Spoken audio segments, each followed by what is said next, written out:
Hello and welcome to African Real Estate TV, where we have conversations on all things real estate. And today we are talking about mobility, disability, and how the real estate industry is letting down our people. And in this conversation, we have Ted and we have Staford. And just so I don't preempt how much their influence is in the space, I'd like them to introduce themselves. We'll start with you, Ted. Karibu. Thank you so much, Earl. Glad to be here. My name is Teddy Obiero. I'm the chairman of the Alliance of Nairobi Metro Residents Association, acronym ANRA. ANRA has got the following members so far. We've got Nyayo Estate, we've got Tasia, we've got Feather, we've got Baraka, we've got Simba, some parts of Utawala, some parts of Kiambu County, which is, we've got a Membli and Green Valley. And then in Machakos County, we've got the larger Great Hall apartments and a few other smaller apartments. Yes, we also have NHC Langata with us. Oh, nice. You have really progressed. Are they the new entrants to the association? I will say they're quite tiny. You know, we've got smaller estates, gated communities that have come on board, and we normally, we discuss a lot. Our topics will vary. What affects the residents? Internet provision, water supply, power issues, roads, schools, waste management, and solidarity is the biggest chaos. Solid waste management.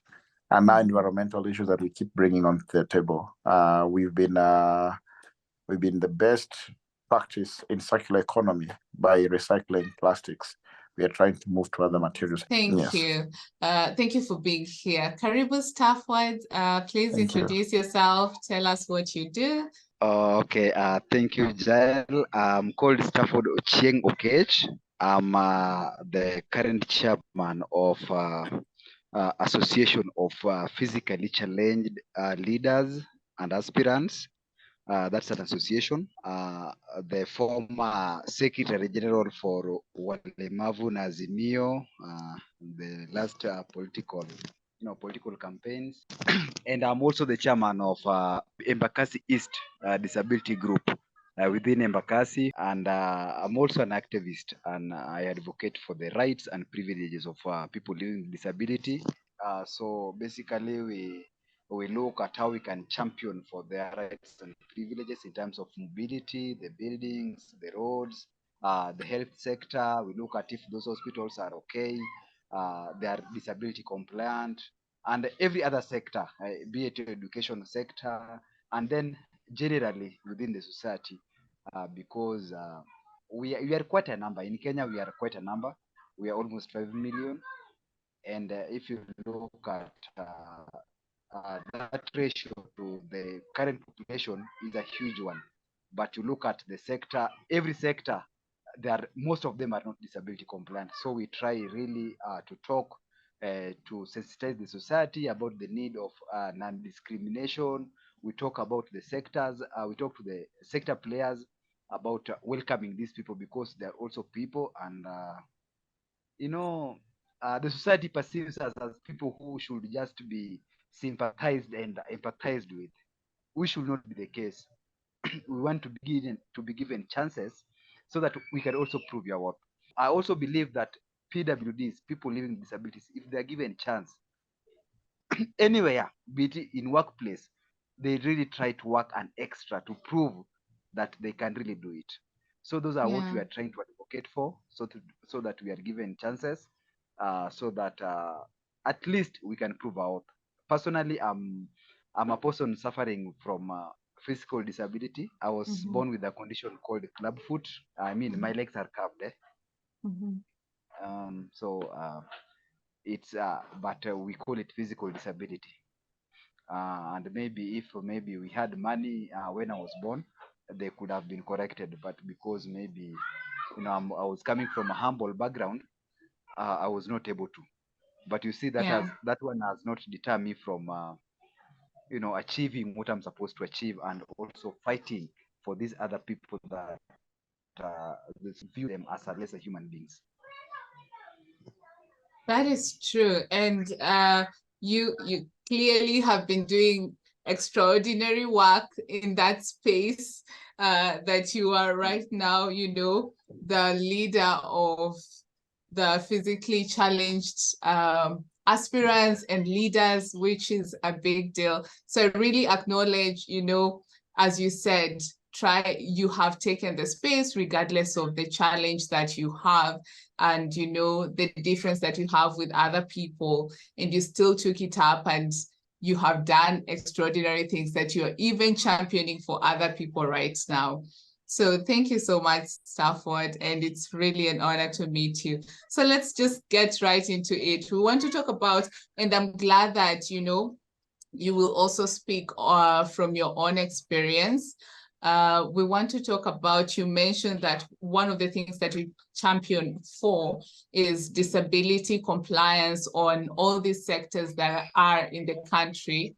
And we want to focus on real estate, say buildings, houses, when they're constructed. So my question for you is, from the work that you have done so far, have you seen any construction or buildings that have been compliant to being favorable for people with mobility disability? Yeah, thanks, Jael, for that question. Actually, it's really a struggle because most of these buildings that are being built, they are not disability compliant. Let's say here in the capital city of Nairobi, Kenya, we are really struggling to meet the constructors or organizations such as Teddy's that are really dealing with the buildings so that we can partner, and we tell them that even as you build those buildings, put in mind that we have people who have mobility issues, and these people, most of them can't afford these buildings, because even if you build a 3-storied building and maybe you've not put a lift, they are using the stairs, it's very hard for them.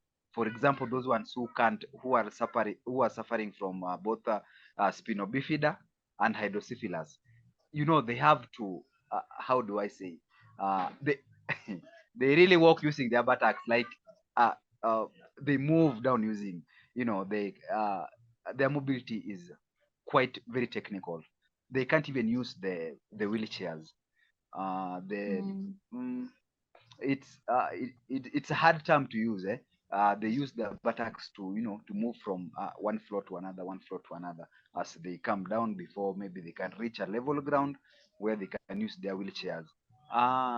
But I think we can really appreciate the fact that we are growing as a country, and some of these buildings are being built putting in mind that we have a lot of people living with disability, but you see it's still in a minimal state because most of the buildings are not disability compliant. Very few are disability compliant. So we are really asking these guys who are really into real estate to consider. And that's why actually we are really working closely with Teddy because he's a chairman of a very big estate here in Nairobi. And also, if you look at the network, it's really a big estate. So we are saying, as you people build more houses, put in mind that we have people who are living with disability who really don't really need those stairs. As you build them, you can put the lifts, or it can be disability compliant, so that anyone that is using a wheelchair can really access the building. Because how would you then expect to help these people? That's true. That's true.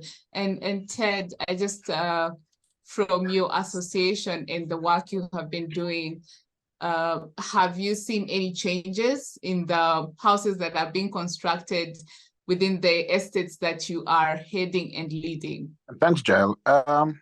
Unfortunately, no. The truth is, we'll need a lot of lobbying within the professional groups, which is the Architect Society of Kenya, the Engineers Association, or if they have an association, I'm sure they do.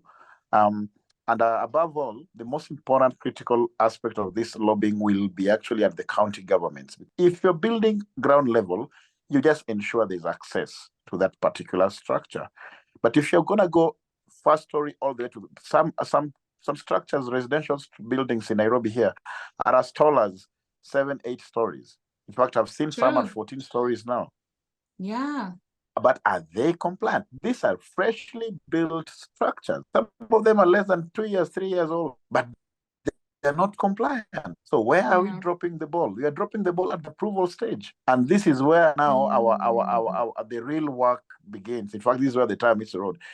Staford and I have to burn the midnight oil to find all these leaders responsible for this.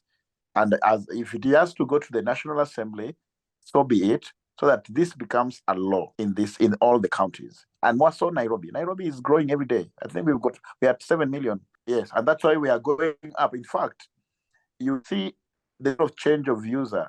The traditional houses are now high rises. The government itself is putting up a very big project in Gara. I don't think they're compliant. That's national government. Yeah, because the government is working on this affordable housing project. Are they disability compliant? Because if they're affordable, then everyone can, They factor it in. And I will tell you, I have been to the project. It is not disability compliant.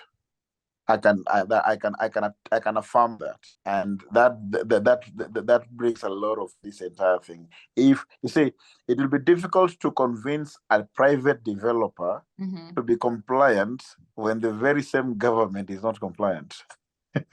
Who's going to hold the weight? And by extension, even the existing structures, the old structures, how many of the government buildings today are disability compliant? Because this, it is very difficult for you to crack the whip on others when your house is not in order. So that is where we have to start from. Some of the hospitals are not disability compliant, and these are government hospital facilities. It gets down to schools, Yes. So you'll find only where there are international brands, like malls, that is where you'll find, because probably the international brands understand all these requirements. So these major malls will be very, very compliant. And those are the only few buildings in this city and across the country, 5% are not compliant. That's how bad we are doing. We are not even at 40%. You are saying 40%, not even at 10%. No, we actually 95% non-compliant. Yeah. Wow. And you see, that is the truth. And you see, Jael, whatever Teddy is saying is the truth. You see, I'm telling you, as a person living with a disability in Kenya, it's really hell. Because, we are only talking about mobility here. We've not considered other sectors. And you see, we have a progressive constitution that really says very well that at least even 5% of workers in a workplace, in any government institution or NGO, should be persons living with disability. And I can tell you from a research point of view, only Safaricom, Kenya, has 3.2% of its workers as persons living with disability. Now, we have a very mammoth kind of crowd, almost 5 million people, suffering from multiple disabilities that can't access buildings, can't access health, can't access employment, can't access everything. And you see, and I can really tell you, even if you look at our parliament itself, you see, if the parliament of Kenya, we have only 4 people living with disability as our representatives. That is 2 senators, one a woman, one a man, and then 1 woman as a nominated MP, and 1 man as people with disability. You see, that one is not even 1%. Now, how do you even expect for us to push for these policies to be changed? Right now, we are hearing the people are having a conversation about constitution changes, and you can hear them talking very passionately about the 2/3 gender rule. That is the women versus men. And we are asking ourselves, as people living with disability, when will we have this chance to have these conversations at the national dialogue for us to, to enjoy the simple privileges, the basic needs. What you're saying, Stafford, makes me think, in addition to what Ted said, could it be because these buildings are non-compliant? So if a person living with disability applies for a job and the office is 9 floor ups, and they don't have ramps, they don't have lifts, so this building is basically inaccessible. And imagine every morning for someone to go up and down nine floors, then someone just opts not to take the job, and then they end up not being in these professional spaces because in the first place it's not accessible to them. Is that the experience of most people? Exactly, that is true. And that's why even most of them are not given the jobs, because maybe if an employer sees you can't access 9th floor, you need someone to carry you up there. Then actually, when as you go for the interview, he look at you and he doesn't see the potential in you. He sees the disability in you. So because of accessibilities, we're not getting these jobs. And also because of mobility issues, we're not getting these jobs, because an employer will look at you and say that, okay, now how will I employ you, and you can't even access the building. You see, maybe you have a wheelchair, and this building it doesn't have lift, it has only staircases. So which means as a person with disability that is using wheelchair, you won't be climbing up unless you have somebody to push you up. So the employers look at you and see that's as a disadvantage.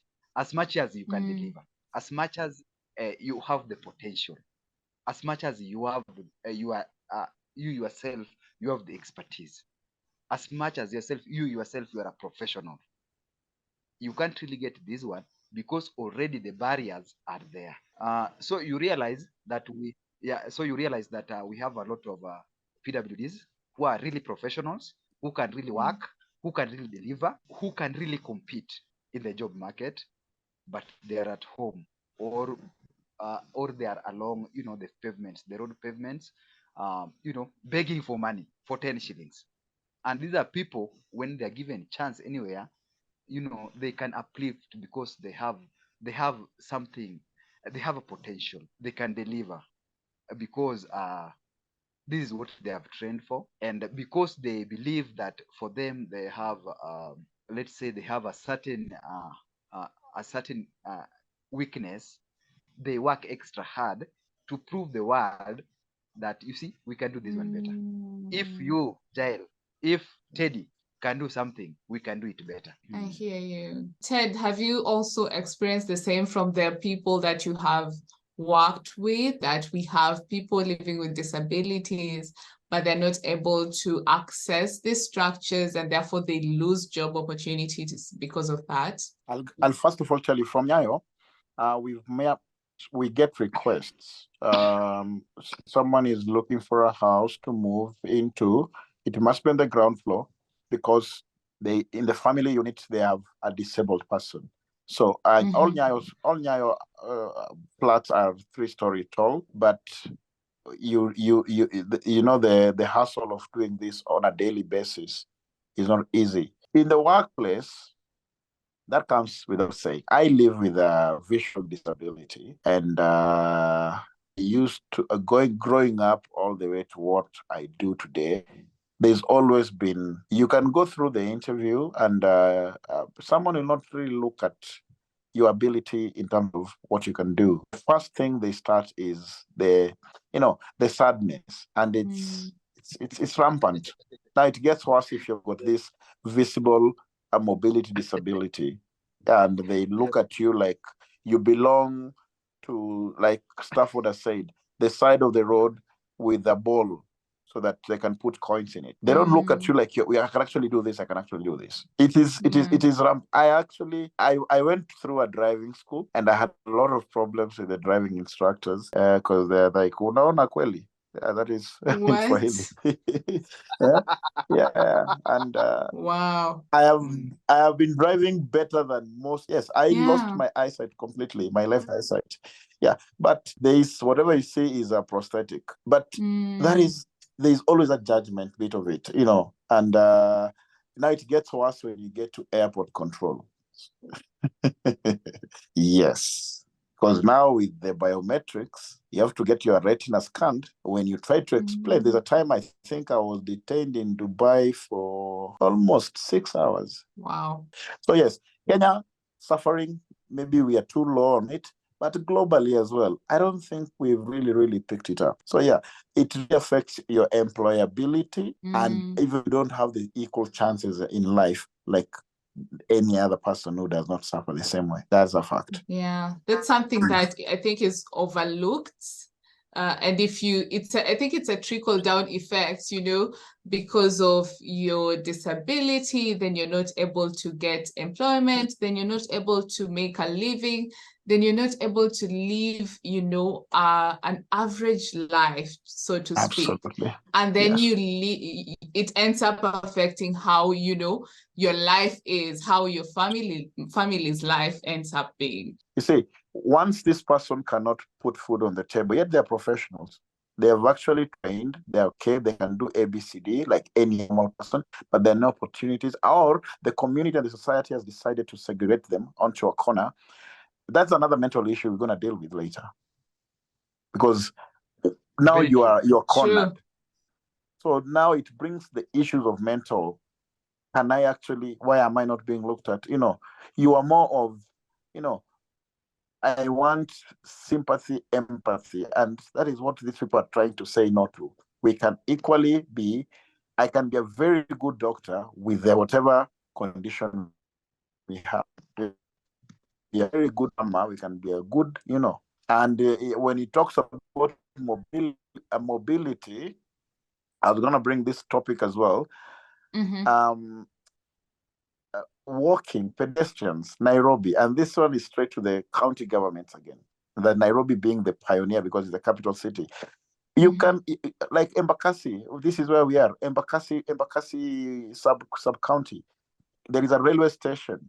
Today, there is nobody with a mobility disability can access that railway station. Very true. Very true. That is a fact. Very true. And that is supposed to be a mass transit system. So what are we doing? Then there is no single bus that has actually taken care of that. Okay, these buses are all privately owned. But now this state-owned transport system cannot take care of these people. Now what are we doing? True. So it is deeper. It transcends beyond buildings and structures, because once you have the buildings and structures compliant, but are the infrastructure around those buildings compliant? And Teddy, you see, the point you are bringing is a very pregnant point, because we are losing our people every day, and mostly the disabled people, because one thing is that they can't access these services. Most of the institutions are not disability compliant. The government itself is not even, they can't even, implement what they wrote in the constitution. So as you put it, the mental health of these people have been deteriorating. Actually, we've just got a case of one that burnt herself here in Soweto, Embakasi. Oh no. And now we are looking on how we will, changa pesa, then take her home to be buried. You see, this is somebody who can't afford the simple basics of life. I mean, the roads are very bad. Even if the roads that are being built, you look at the roads, there's no that walk park where they can access. You see, you look at the building where they're living now. These people can't afford, the simple basic houses. They have now to go to live in these, houses of mabati. And now this is somebody who also can't afford, who can't afford the 3 meals of a day. Either he will afford, the breakfast or lunch, and then forfeit the supper, or they will take lunch and supper. So I'm really asking myself, you look at other countries compared to how they have tackled disability issues, and you look where we are as a nation in Kenya, and you wonder, this is not a thing that people are having discussion about. As much as it should be a national dialogue, because this number is too big. I'm telling you, you look at 5 last million year's people election is a lot of people. as a nation, then this is a conversation that, in fact, we should not even wait for tomorrow. We should start it yesterday. I agree. So that we know. So, Ted, where do you think we should begin from with your association and what you do? What are you trying to push forward to ensure that these concerns are being highlighted? And I know we said that we need laws to be made, but we only have 4 leaders, 2 in the National Assembly, 2 in the Senate.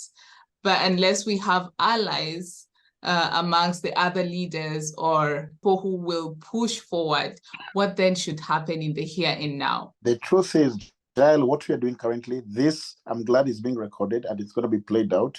This is a very good beginning. The conversation we are having, this is actually the starting point. Now, with this, what I've been doing, meeting at least I can meet a few leaders and start the conversation. When it becomes mainstream, and now this is the conversation and it's everywhere, they can never hide from it, and that is what lobbying is about.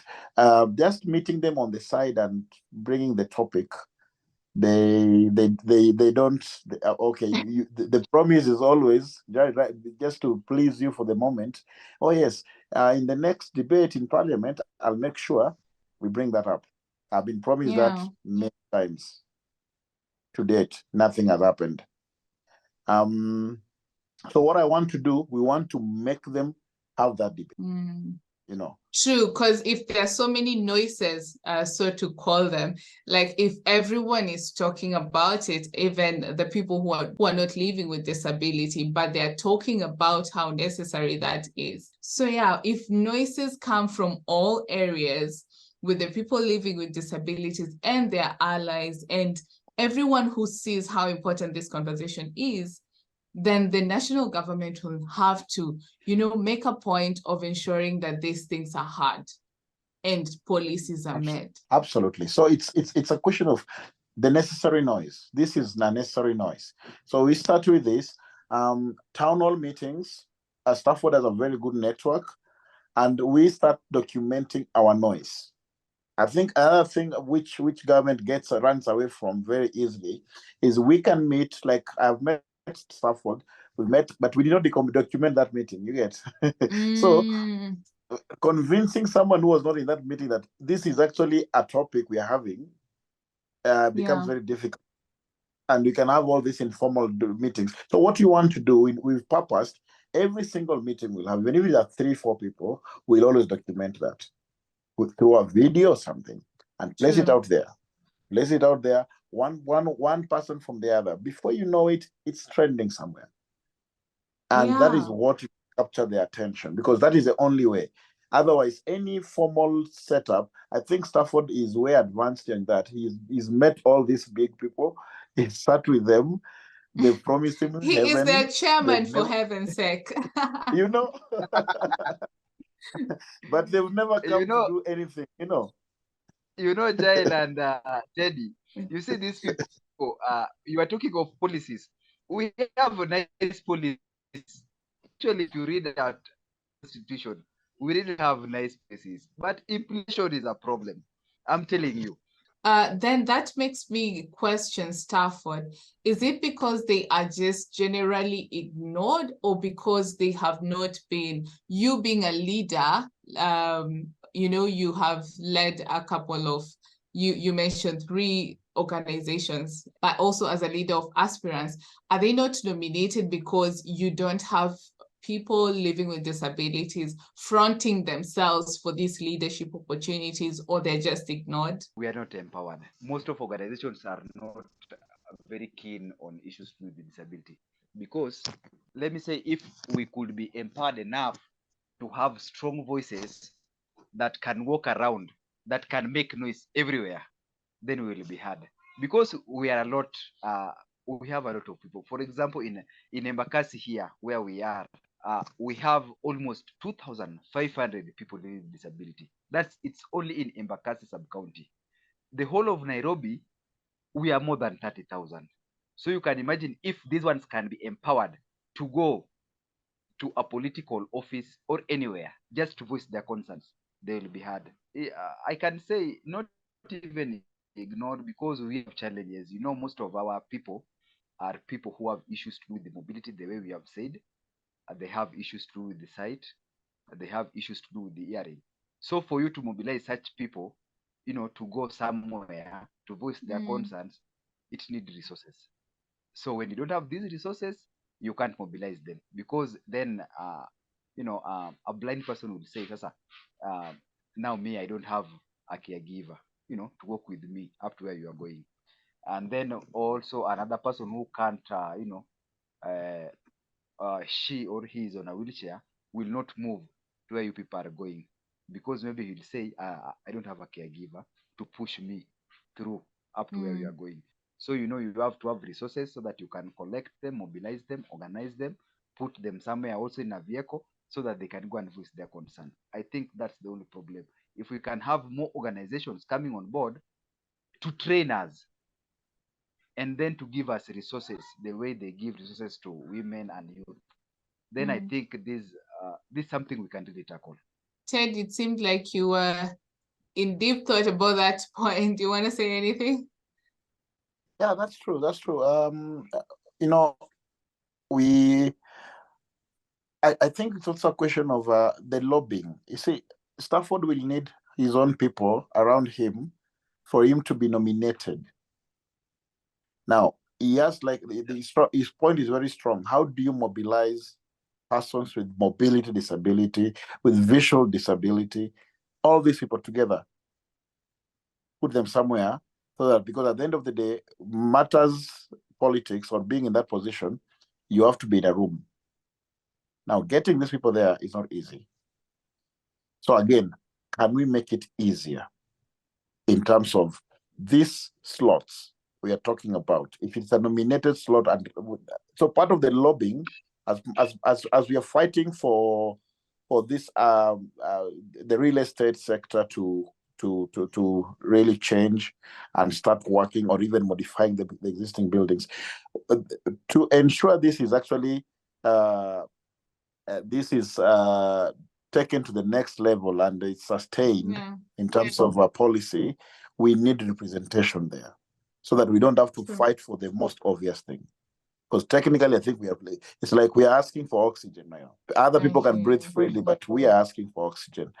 And the person who opens the oxygen in the morning and the evening is telling us, you need to come to this room, but we cannot get there. So what we are saying is we need our own there, so that at the end of the day, when you talk about 5% or 2%, it is actually more like a guarantee. How do we make it a guarantee? We have to think, how will the persons with disability, mobility, disability, and everybody else cast that vote without necessarily having to move?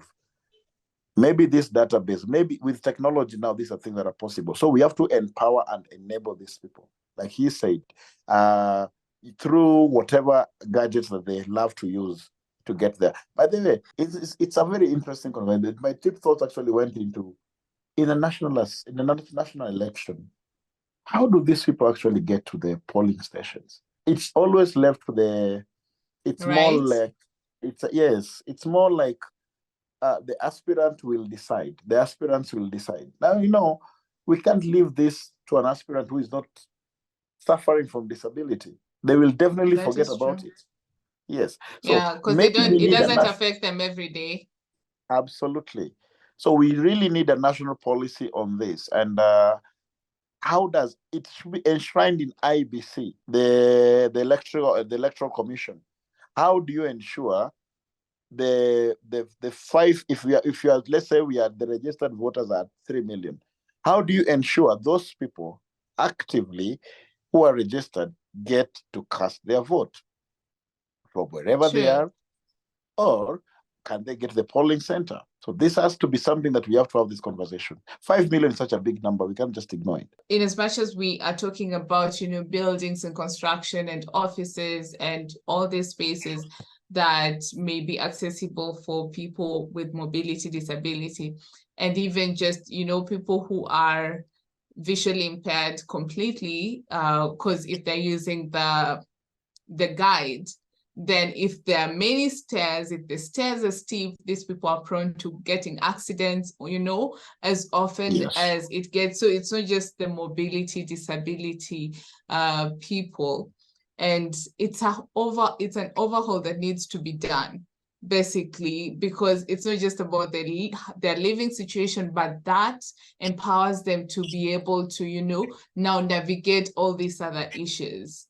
True. Back to real estate, there's some things that you said that are very key, that there is no way the private sector, because we have very many developers right now who are putting up houses, and as you said, we are going up, especially in Nairobi, and I assume even in the other cities, because the population is increasing and we don't have enough ground in the city, so we are going up.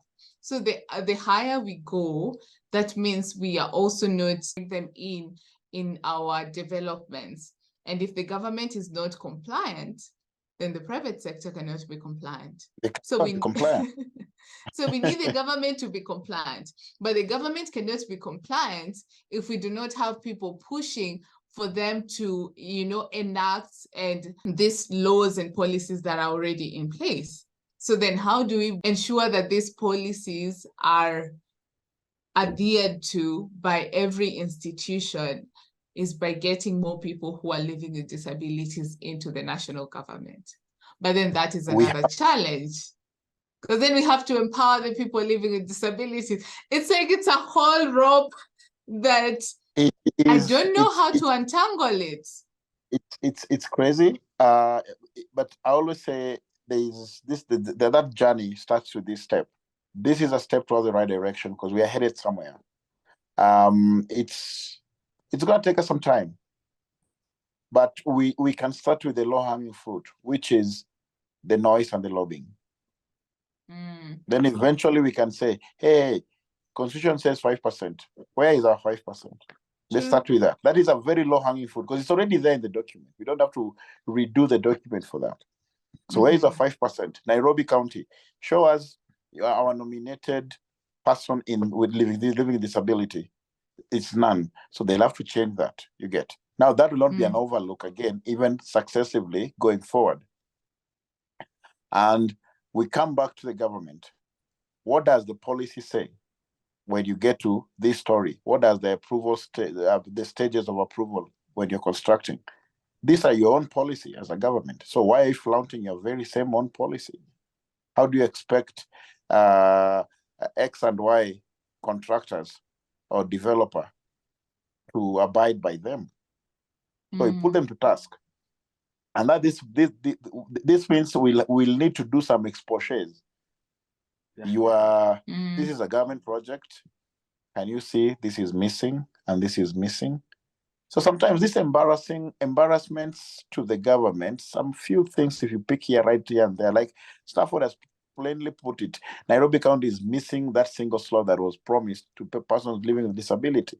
We should not let that just slide away.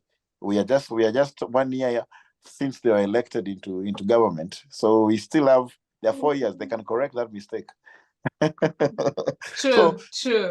But they need to be pushed. Absolutely. Definitely.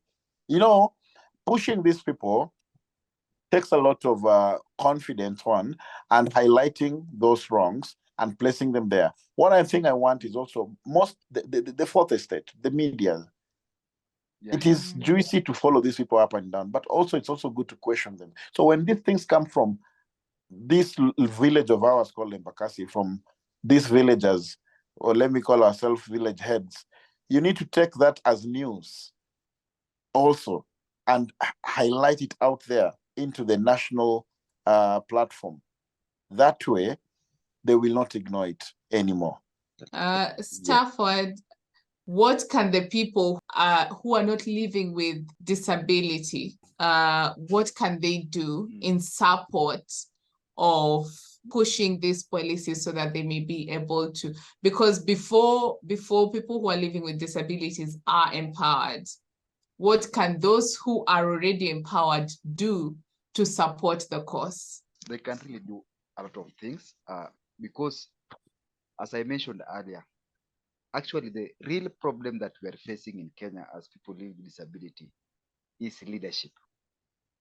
The moment we work on leadership and we have more people living with disability in leadership positions, that's the time actually most of these policies, most of economic and social empowerment will come into, they'll come lively.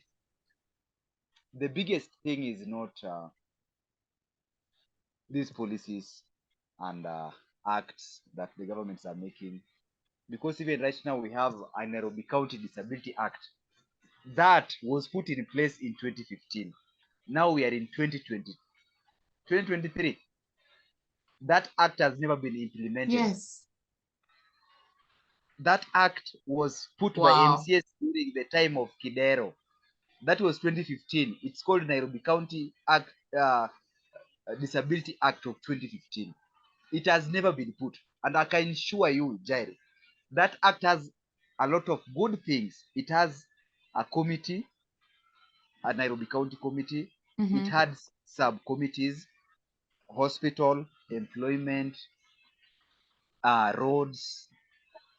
But you see now, we are suffering. We can't even walk in our own roads that are being built because that act has not been implemented. So I think we need a lot of support from these our people and leaders in terms of resources, so that we can really advocate, train, and teach our people that these are what we are supposed to get. These are the services we need to enjoy. Because then once we give them, information is power. Once we awaken them, then it's easy for them to go and demand for these things. I hear you. Thank you so much, gentlemen. I am very appreciative of your time and sharing your experiences and sharing your insights on what needs to happen, what has been happening, and what can be done to be able to push this conversation forward.